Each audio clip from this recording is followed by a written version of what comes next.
Berkah itu adil dan sejahtera. Berkah itu manfaat bagi semuanya. Berkah itu bertambah kebaikan. Berkah itu karir sukses. Berkah itu aman dan damai. Berkah itu sehat panjang umur. Berkah itu keluarga bahagia. Insya Allah semua bisa karena zakat. Berkah berzakat. Terima kasih Muzaki. Terima kasih Mustaqim. Berkah berzakat. Assalamualaikum warahmatullahi wabarakatuh, Pak Kusdianto. Waalaikumsalam warahmatullahi wabarakatuh, Mbak Dida. Apa kabar, sehat ya Pak ya? Alhamdulillah sehat walafiat. Untuk Basnas sukses ya? Alhamdulillah Basnas sukses menjalankan tugasnya, pengumpulan dan pendistribusian. Ya. Baik Pak Kusdianto, kita bertemu kembali di podcast kita Ngonsen Deka di sini terkait dengan kita memperingati Hari Santri 2023 untuk Kabupaten Jepara.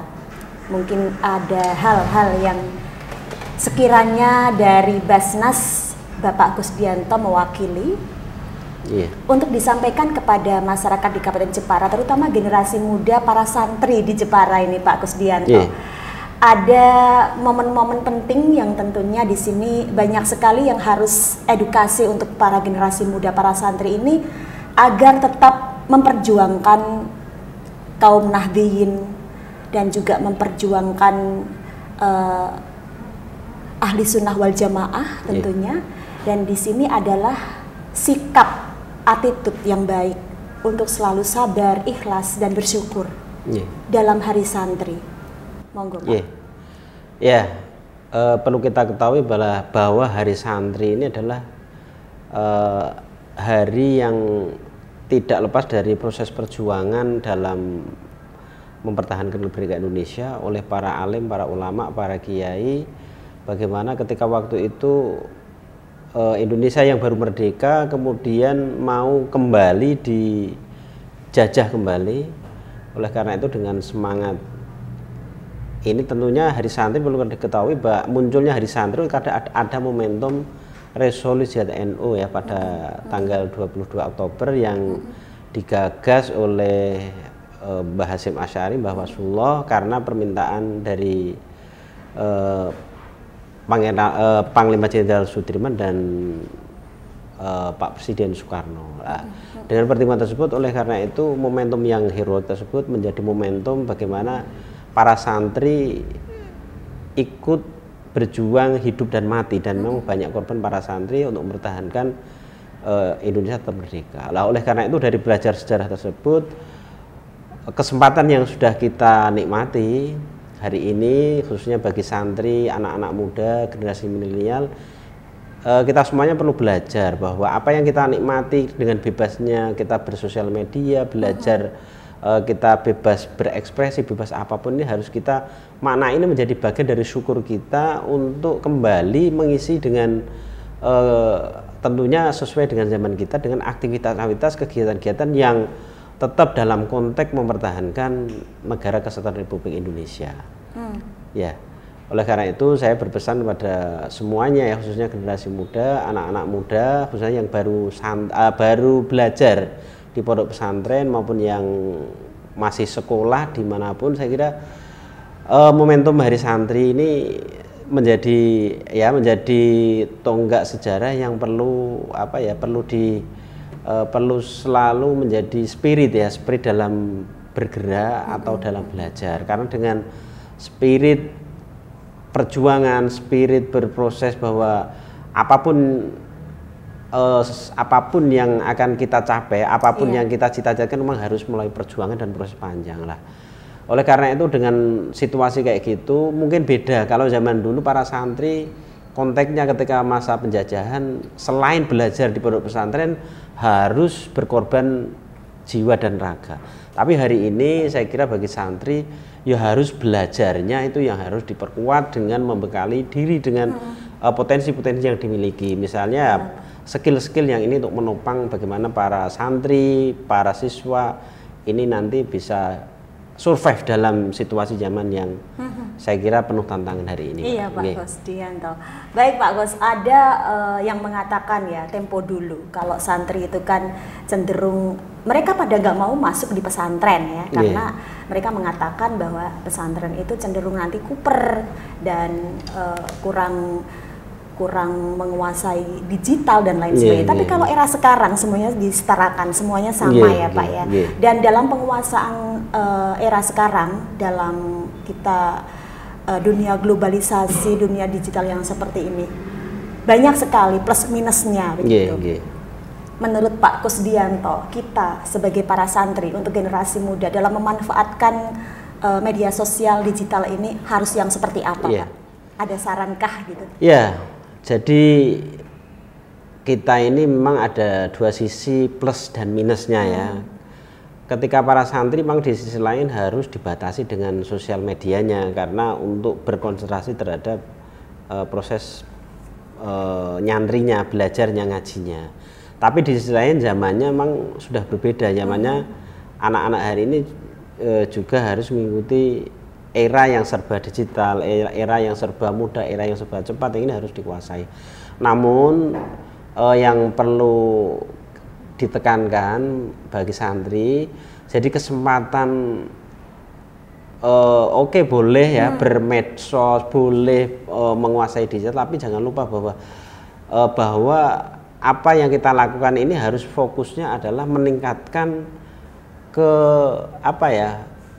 peningkatan sumber daya manusia kita. Tidak hanya dengan era digital kayak gini, malah justru kita larut terhadap efek dari digital. Karena kita tahu ya bahwa efek elektronik, efek hari ini ya teman-teman bermedsos dan lain-lain ini punya efek yang kalau tidak diantisipasi atau tidak ada batasan itu punya efek terhadap santri atau terhadap siswa yang larut terhadap teknologi yang hari ini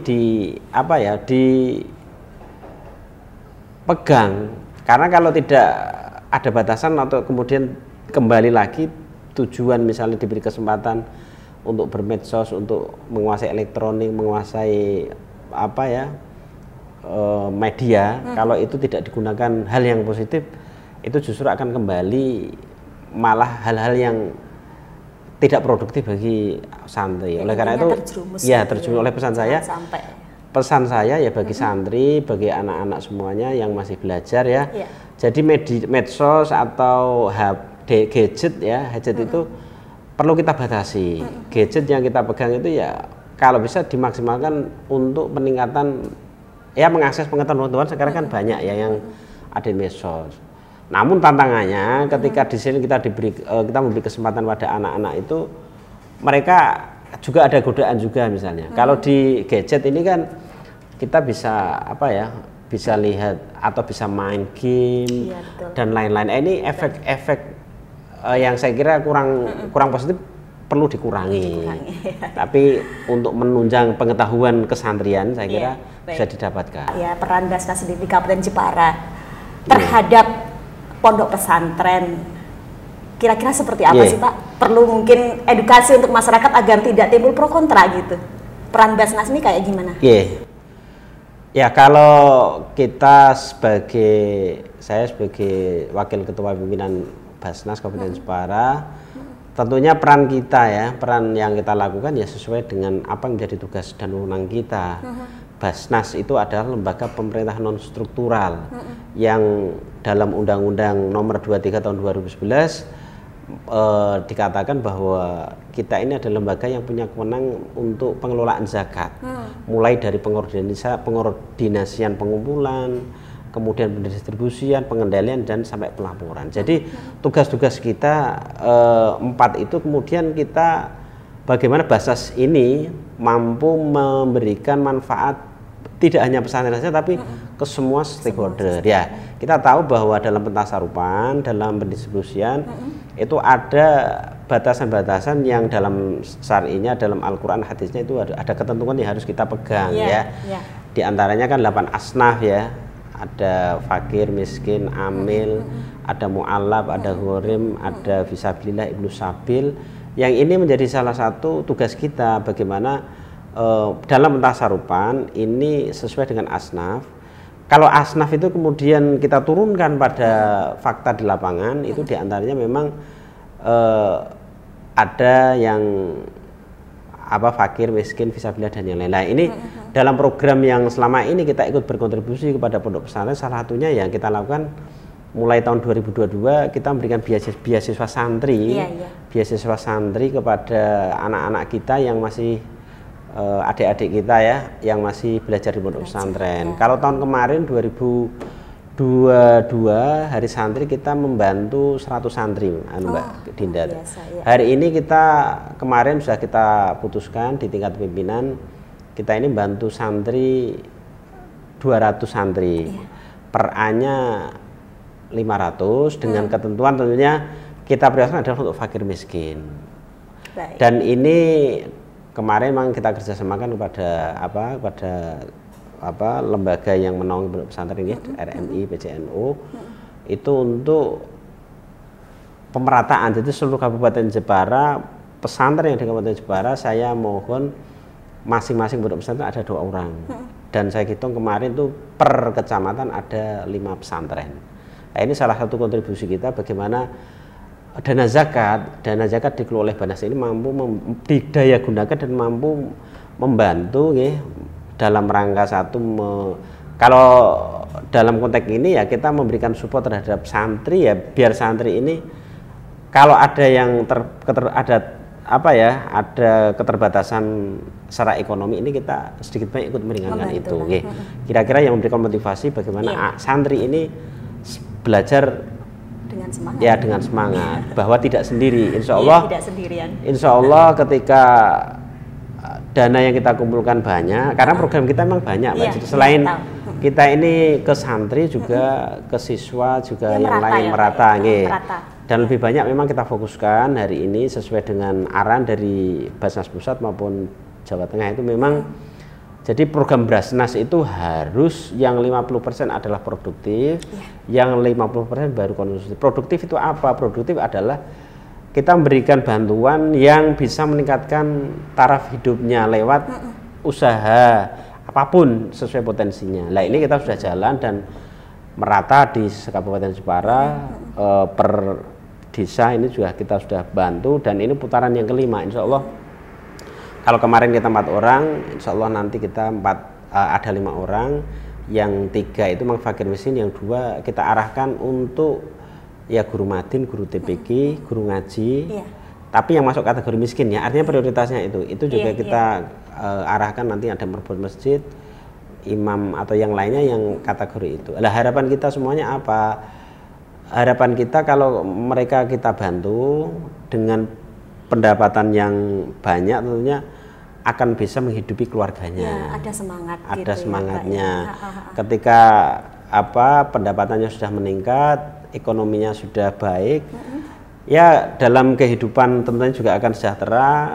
Pendidikan anaknya juga harapan kita, efek dari kita memberi yang produktif itu efeknya kita berharap akan mengurangi angka kemiskinan dan akan mensejahterakan dan mampu. Ya kalau orang hidup itu kan memang ya punya kewajiban makan, kemudian pendidikan yang lain ini bisa teratasi lewat program-program yang kita lakukan gitu. Berarti sesuai dengan aturan ya. Aturan.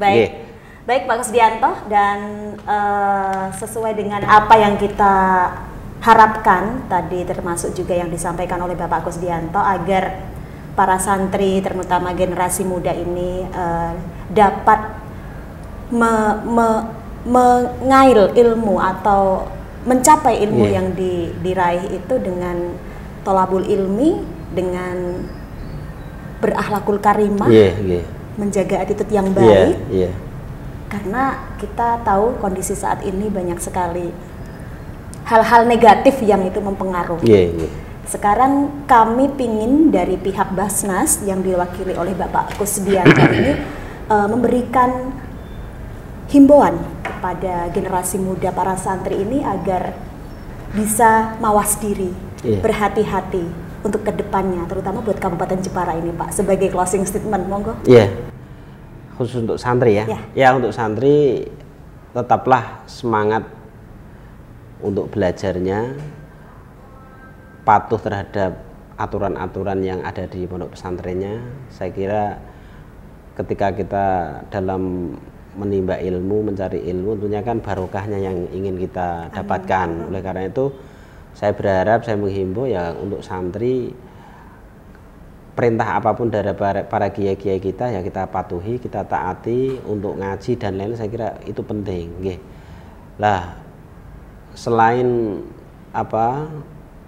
taat tadi, saya pesan kepada adik-adik atau teman-teman yang masih belajar, boleh, tapi saya lihat memang di pondok pesantren jarang sekali ya kalau untuk bermedia sosial lewat gadget memang terbatas. Tapi misalnya kok itu dilakukan, saya berharap ya jenengan yang lakukan itu maksimalkan gadget yang sudah ada itu untuk peningkatan pengetahuan belajarnya, bukan hanya untuk hiburan saja, yang tidak punya dampak positif terhadap pengetahuan kita. Karena saya yakin dengan nanti kita punya prioritas, gadget itu di sisi lain juga bisa mampu menambah pengetahuan kita, juga akan mampu tidak menambah. Nah, oleh karena itu, karena ini memang tantangan zaman, saya kira ya beradaptasi boleh, tapi jangan terlalu larut untuk hal-hal yang justru tidak baik ketika masih masa belajar. Mawas diri.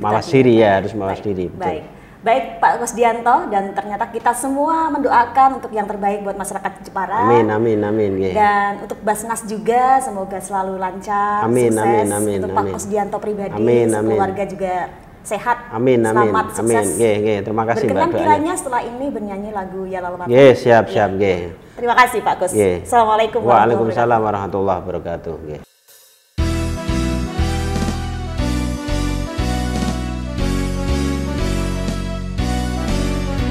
Ya lal waton, hubul waton minal iman, wala taku minal hirman, inhadu ahlal waton, lal waton ya lal waton, hubul waton minal iman, wala taku minal hirman, inhadu ahlal waton. Indonesia biladi angka unwanul fahoma, kullu mayyadika yauma qomihai kohimama, kullu mayyadika yauma qomihai al kohimama.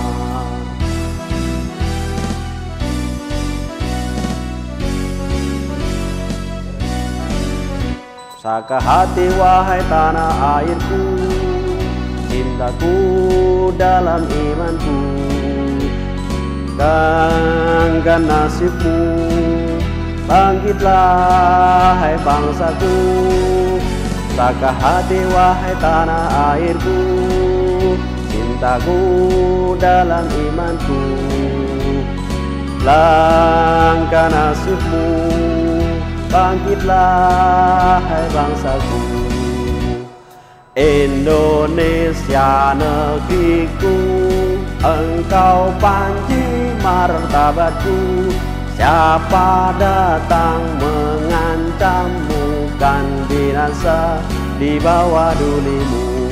Siapa datang mengancammu, kan binasa di bawah dulimu.